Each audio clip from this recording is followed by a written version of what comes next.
যারা লাইভে সংযুক্ত আছেন আপনারা জানেন যে আলোচিত বিষয় যে তোফাজ্জেল হোসেনকে যে নির্মমভাবে ঢাকা বিশ্ববিদ্যালয়ে ক্যাম্পাসে নিয়ে আসলে হত্যা করা হয়েছে পিটিয়ে, তার লাশ কিন্তু পাথরঘাটা অর্থাৎ নিজ এলাকায় যে বরগুনা জেলার পাথরঘাটা উপজেলায় এসে পৌঁছেছে এবং কিছুক্ষণ পর তার সেই জানাজার নামাজ অনুষ্ঠিত হবে। দেখতে পাচ্ছেন মানুষ বা মুসল্লিরা এলাকাবাসী সকলেই আসতেছে এবং বিষয়টা নিয়ে কিন্তু সারা দেশব্যাপী এখন বর্তমানে আসলে ভাইরাল এবং তোলপাড় হয়েছে। তো আমরা সরাসরি সেইখান থেকে দেখাচ্ছি এবং পরবর্তীতেও আপডেট আপনার এই পেজের মাধ্যমে অর্থাৎ 24 ঘন্টা নিউজের মাধ্যমে আমরা সবসময় দেখাবো।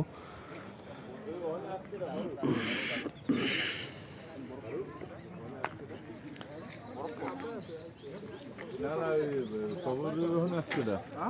খবর আসছে না।